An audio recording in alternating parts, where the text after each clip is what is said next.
The Nekopara series is something that I wasn't expecting to see on the Switch for its third entry. That's because of how the original censored version of that was edited. Right after I reviewed Nekopara Volume 2 on the Switch a few months back, I'd actually started watching Nekopara Volume 3 through a full playthrough that was on YouTube. I didn't think the third entry would be coming to console because of how those H scenes were written around in Volume 3. A lot of them weren't written around at all. The scenes were removed, of course, but a lot of the cutscenes before and after specifically talk about them having sex, so there was no real mystery about what actually happened, and even some of the CG artwork in that original censored version was not good at hiding it. But we finally got Volume 3 on consoles, and it's very different from that original PC version. So, here is my review of Nekopara Volume 3 for the Nintendo Switch. Volume 3 takes place sometime after Volume 2. The Soleil Bakery is bigger and better than ever before, gaining a lot of popularity online thanks to a blog that Kashu, the protagonist's little sister, holds, showcasing pictures of all the cat girls that work there. But when he and the girls go on a vacation at an amusement park, the dreams of two of the remaining cat girls, Cinnamon and Maple, quickly come to light.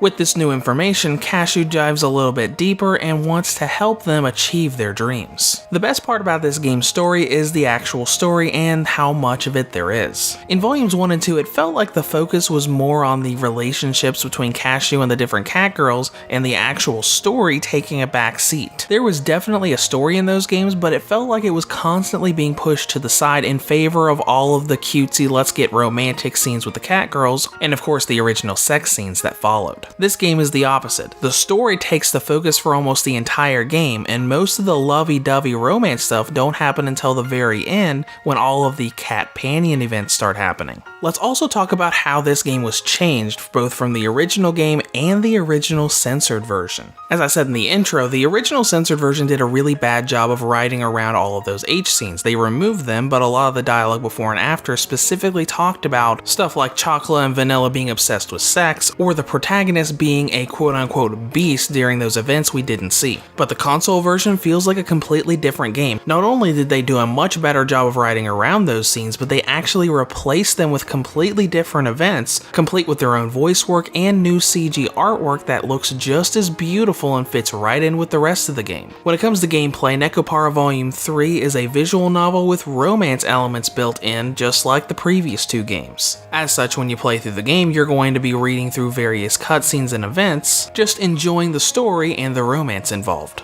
Before going in any deeper, let's clarify two things. Nekopara Volume 1 and Volume 2 on the Switch and PS4 had extra unlockable stories in the form of Nekopara Volume 0 and Nekopara Extra. These were separately released mini-stories on Steam that they included in the console versions. Volume 3 on the Switch does not have any sort of unlockable scenario. This is mostly due to the fact that there isn't another separate scenario for them to include here that weren't already in Volumes 1 and 2. Now, I don't see this as a really big deal because Volume 3 is actually the longest of the series, so you're probably going to get the same amount of content either way. This is mostly just me letting you know that there is not an unlockable scenario here like there were in Volumes 1 and 2.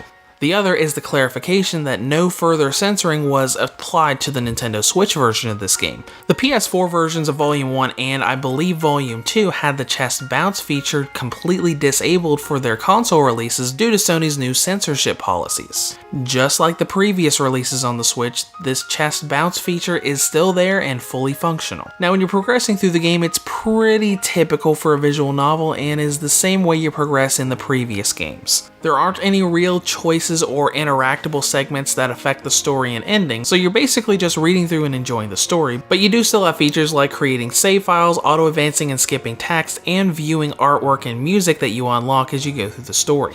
The petting feature also returns from Volumes 1 and 2 on console, where you can pause any cutscene that has character renders on it and pet them for reactions. The big thing we need to talk about here is content and length. Not only is Volume 3 the longest game of the series, but all of the new scenes that they added to the console release has made it even lengthier. If you watch the original PC censor version on autoplay, it'll take you about 6 to 6.5 hours to get through the story. It took me around 8 hours to get through this version of the story, so all of those extra scenes that they added in here really make a difference. When it comes to presentation, everything looks beautiful. All of the character renders have a lot of detail, all of the backgrounds look nice, And all of the new event artwork for those new events really looks great because they're made in the same style and blend right into the game. The only problem I found with presentation is audio balancing. If you run the game on the default audio settings, a lot of the louder voice scenes are going to be too loud for the Switch's speakers in handheld or tabletop mode, and you're going to hear a lot of audio distortions. Lowering the voice volume in audio settings does help with most of these, but not all. Lowering this also creates another problem because a lot of the quieter audio files are really quiet.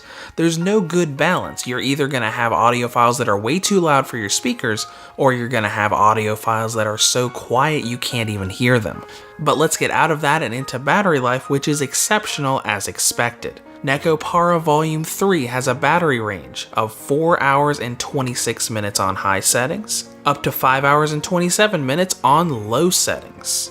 Now in conclusion, Nekopara Volume 3 is easily the most story-driven and content-heavy game of the series thus far. While it does have some audio balancing issues, the new scenes and art are beautiful, and it's very clear that a huge amount of effort was put into this console port. After all, with all these new scenes, there's a lot of content you're going to be able to get in the console version of Nekopara Volume 3 that you might not be able to get in the PC version. Reviews to Go rates Nekopara Volume 3 for the Nintendo Switch a 9 out of 10. If you have any comments or questions, feel free to leave them below. Thanks for watching and have a great day.